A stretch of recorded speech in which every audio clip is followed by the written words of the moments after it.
It's Judy Tuesdays here on CU at USC. Tonight's guest manages over 1.4 million riders daily. It's the CEO of LA County Metro, Phillip Washington.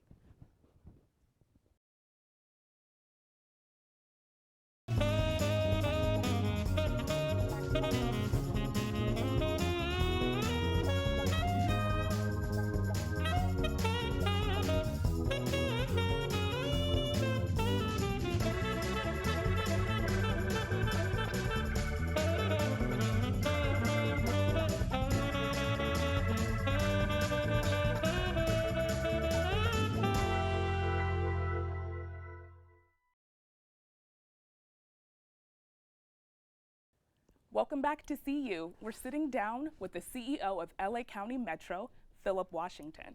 Thank you so much for coming tonight, Phillip. Well, Judy, thank you for having me. We're pleased to be here and honored. Of course. So explain to the viewers what the CEO of LA County Metro does. The CEO of Metro, I'm responsible for the day-to-day managing and leadership of LA Metro. 1.4 million riders a day, 10,000 employees, in the top 3 of transportation agencies in this country with New York and Chicago. Huge responsibility. Safety is our #1 priority as we move that many people on a daily basis. Okay. So for the students watching at home that hope to manage billions of dollars in transit budgets someday, what is the path towards becoming what you are basically? And how does somebody at school study to become a CEO of a Metro? Well, I can tell you my path. I am from the south side of Chicago. I grew up in public housing in Chicago, a single mother, the only son with 5 sisters. Joined the military at 17 years old with what I thought would be maybe a 2-year hitch, but ended up staying for 25 years in the United States Army. Okay. And so did not do transportation in the military. As I neared retirement after the 25-year career, I saw an ad in the newspaper, in the Sunday newspaper, for a deputy CEO position at the Transportation Authority in Colorado, and answered that ad, and the rest is really history. Okay. City planning is like an art, and it can take up to a decade for some of these plans to finally become completed. So what is the process for planning for LA Metro like behind closed Metro doors? Well, the planning really is talking to the community, looking at the transportation system that we are planning and building out, and working with the community to transform communities. What we don't want to do is make all these plans in a vacuum without talking to the community. What we know is, all through history in this country, is that the great cities of this country actually start with transportation systems. I have always said I would defy anyone that identifies a city, a great city in America, that did not start with a transportation system, whether it's a waterway, whether it's an airport or the railroads. So the idea behind planning is talking to the community, talking to the many stakeholders to see what is best for those communities. And so this is a collaborative process in determining what happens in our communities around our transportation assets. Oh, so prior to serving as the CEO of LA Metro, you were the Assistant General Manager in Denver, where you implemented the wildly successful Fast Track program, which is one of the largest voter-approved transit expansion programs in the country. So what do you hope to bring to LA within the next 10 years? Well, let me say in Denver, we did some great work. We had a great team. I was the deputy CEO, if you will, for 9 years before I became the CEO. And so I mention that because there's a lot of preparation and learning that goes on before stepping into a position like that. We did some great things in Colorado. The Fast Tracks program was a huge program. We did a public-private partnership, all of those things. Coming to Los Angeles, we have been really successful in pushing through what's called Measure M. that is a new half-cent sales tax that will generate $860 million on an annual basis to do transportation infrastructure and programs. That will transform this county for the next 100 years. With transportation and rail lines and bus lines and highway improvement projects, about 700,000 jobs being created over the next 40 years. It's exciting not just for this generation, but it's exciting for our kids and their kids and their kids as we build out this infrastructure. We're going from a really great city to a greater city. Okay, so your plans are basically to turn LA into the greatest public transit hub on earth, basically. This will be the infrastructure capital of the world. It will be the best transportation system in the world. We have a ways to go, but that is the vision. Wow, that's amazing. So you've already, we've all known that the Expo line extends from downtown all the way over to Santa Monica, but now you've recently got some new cars on the train and they're looking nice and new. With all of this improvement, how do you expect to, do you think that this is going to increase ridership first and foremost? Well, I think so. I mean, ridership increases and decreases are cyclical. Okay. You know, you got gas prices, you have people getting, more people that are driving cars because cars are affordable now. So you have all of these factors, but it's cyclical. Ridership goes up and it goes down. What we need to do is look at the reasons for the decline in ridership, primarily on the bus side. This is a national trend right now on the bus side, the decline in ridership. Okay. Ridership at Metro is down about 8% or so, but on rail it's up 4.4%. And so what we have here is an evening out. We need to look at the bus side. We need to look at the service pattern that we have out there. Are we, or does our bus routes go to where they should go now? In many transportation agencies, LA Metro included, folks have not looked at their service plan for the last 20 years. We're looking at our service plan on the bus side to see if that service plan needs to be changed. Are we sending buses to where the employment centers are now? Oh, okay. We're looking at all those things. We're looking at our security. We want security on trains and on buses. We're looking at all those things that I believe will impact and increase ridership. Okay. And the expected wait time now for the bus and the train has decreased. I know for the train, there's a car that comes every 6 minutes now. With all of this, and I know that this is probably very expensive to implement, how many millions of dollars a year or even billions to fund the Metro every year? Well, right now, and you mentioned the frequency, you know, the frequency on the Expo line every 6 minutes, on the GO line, we're at every 6 minutes right now as well. And so our operational cost is huge. Our operational budget every year on an annual basis is somewhere close to $5 billion. Wow. And so that is for everything, employees, operations, and all that. The bulk of that is obviously operations, running trains out there and buses as well. It's a large operation. I've always said, one, that safety is our top priority. It's a good day for me when my operations manager says to me at the end of rush hour, we got everybody home safely. That is a good day. When you carry in 1.4 million people a day, then safety is paramount. It is paramount. So yes, it's a huge operation, but we do it safely. Our system is safer than driving a car. When you talk about the many accidents that are out there right now. Yeah. LA Metro is unique in many ways because we are responsible for transit, but we're also responsible for highway as well and highway improvements. That is in Measure M as well. And then we're also responsible for regional and county-wide planning. So those three functions are unique to LA Metro. There's not many transportation agencies in the country that have all three of those responsibilities. Usually they're separate and disparate, you know, in other agencies. So we're proud of what we are responsible for, and I think we do a pretty good job of it. Okay. You said you oversee freeways as well. Yes. Is there a plan for another kind of fast track program for LA specifically? Well, express lanes that are out there now, we want to do more express lanes Okay. to reduce congestion. And so that is in our plan. Those express lanes are very key to the flow of the highway. What we're building is a balanced transportation system. And a balanced transportation system includes trains, buses, bikes, pedestrian lanes, all of those things. It is a balanced transportation system where even the car is not the enemy.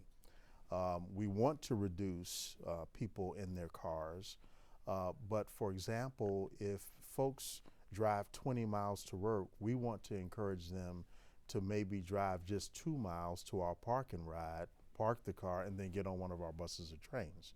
So this is about really, in many respects, weaning people off their cars. There is a stat that we keep track of all the time. It's called mode share, M-O-D-E share. So the mode share right now, the transit mode share, this is people taking transit as opposed to other modes like cars and everything. Right now, it's between 7 and 10% of people taking transit. We want to see that go to 20% in the next, 10, 15 years, 20 years.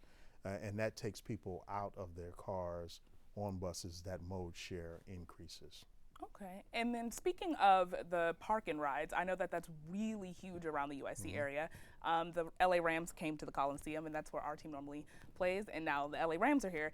And when there are games, the whole area is pretty much it's packed. It's pretty much shut down. But without the metro being so conveniently located there, one could only imagine what it would be like. So yeah, the park and rides are pretty big. We see that around campus for sure. Absolutely. Well, yeah, absolutely. I mean, one of the things, this is the first season of the Rams. I think the Rams were even surprised that we actually brought 20% of the people that went to the games, they came by public transit. Yes, That we see them is a crowding huge- around the That's public a transit. huge percentage. Between 20 and 25% used our public transportation system. That is huge. Can you imagine how much parking would be needed if that 20 to 25% did not use public transportation? Yeah. So we see public transportation for the sporting venues alone as a huge benefit to the NFL, our streets, the congestion, all of that. As a matter of fact, as the new stadium gets built in Inglewood, we're looking at ways to provide public transportation to that new stadium. We're looking for partnerships with the NFL to help us with that. Oh wow, that's amazing. Yeah, that's a first. Partnership with You the heard NFL. it here. You heard it here. Wow, we just got an exclusive. With all these high operational costs, how do you keep the LA Metro so cheap? I mean, I believe it's $1.75 for fare. It is $1.75. What's unique about a system like ours, we have some of the cheapest fares in the country for a system as large as ours, but at the same time, we have the largest percentage of low-income riders. We have the largest percentage of low-income population in a major metropolitan area. And so we have a large percentage of low-income riders and a low fare. And so it's a balance that we have to really look at, and I call it right pricing our fare structure. Even though we have a large percentage of low-income riders, we also have a low fare. We have to find a happy medium in order to keep our operations going out there, because it costs us to operate this service. So we're looking at that. We want to keep fares affordable. In this measure that was approved in November, there is a slice of dedicated funding in that measure to keep fares affordable for seniors, for students, and the disabled. Okay. And that is in the measure. We called it out in the measure. Well, that's amazing. We have more Metro talk after the break, so stay tuned.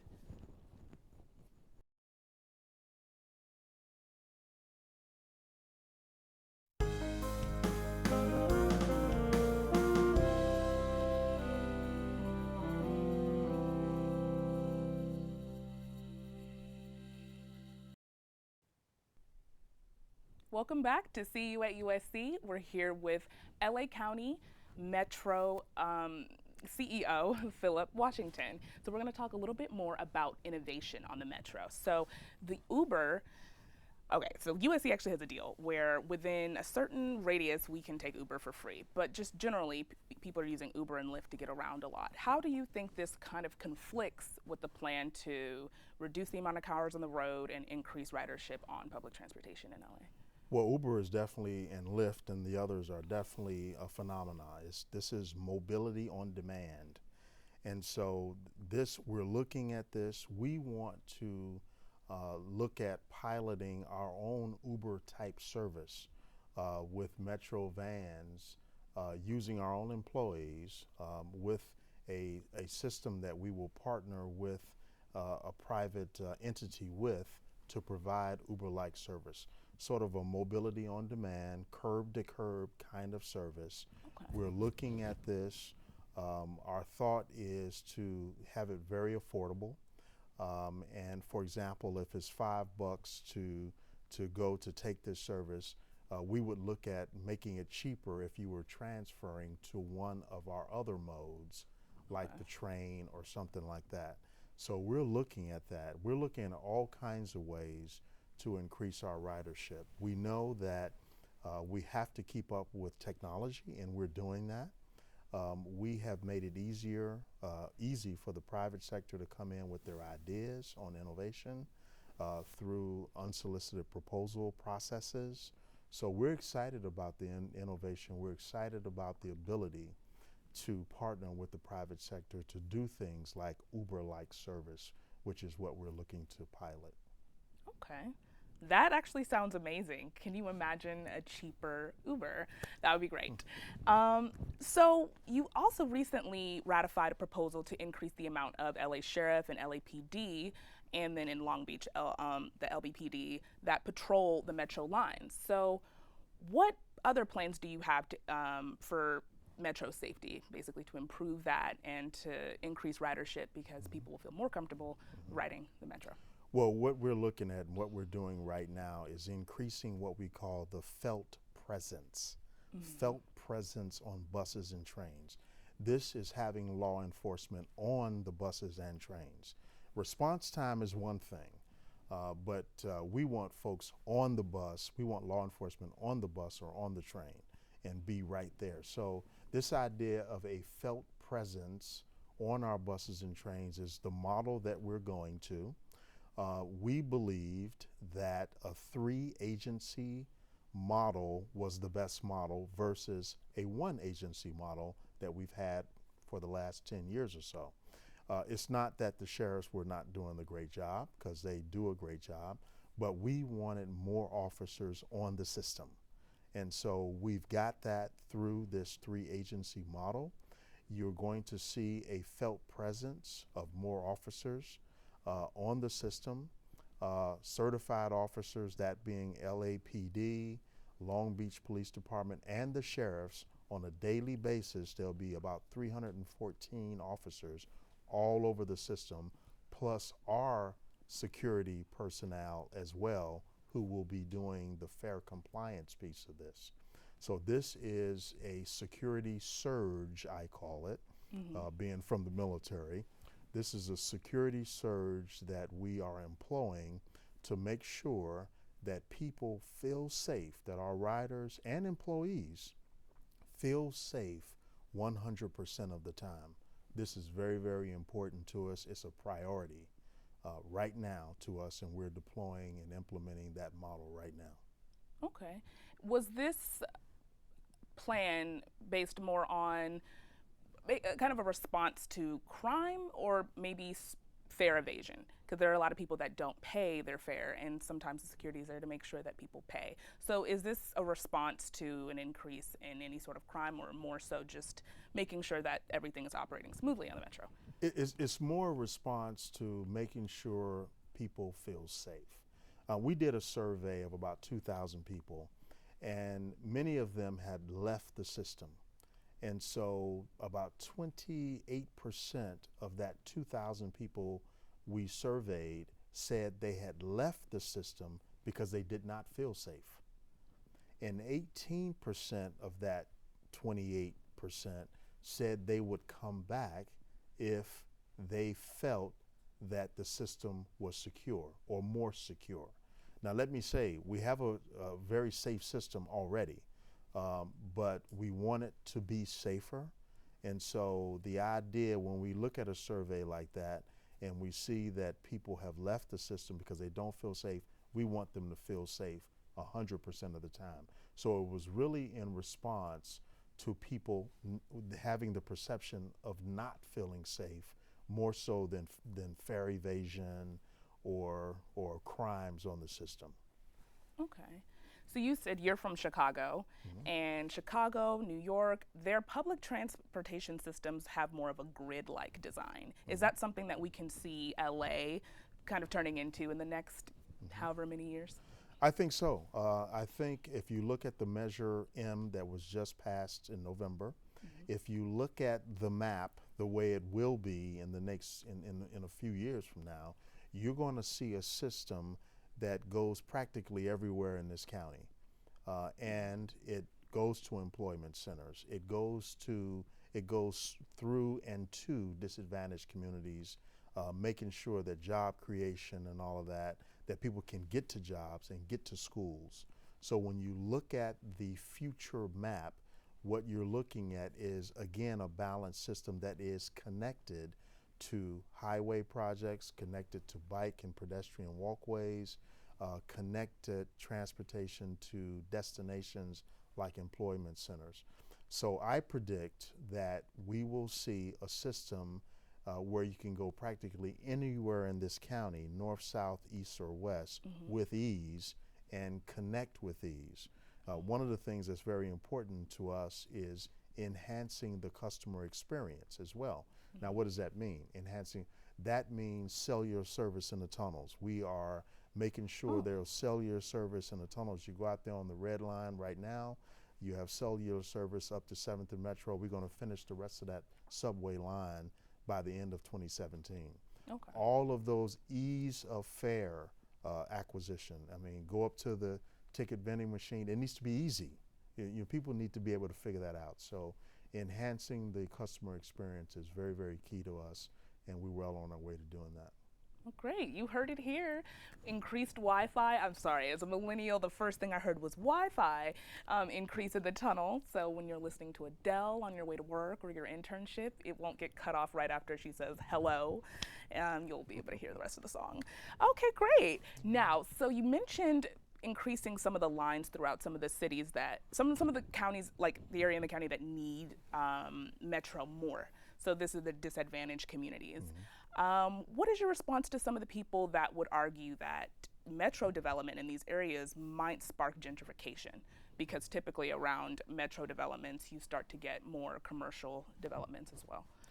Well, I mean, we want to do everything in our power to not displace communities and people in communities. Now, we don't have total control over city planning and what happens in these communities, but we have created what I call a transit-oriented community demonstration program, where we have looked at areas that we are building transportation infrastructure. We've looked at these areas. We've looked at a 2-mile radius around, like a station or something like that. We've looked at that. We own some property there. We are looking to work with the adjacent property owners, some of which include the county or the various cities, to see how we can plan to make sure that those communities are not displaced. We must care about gentrification.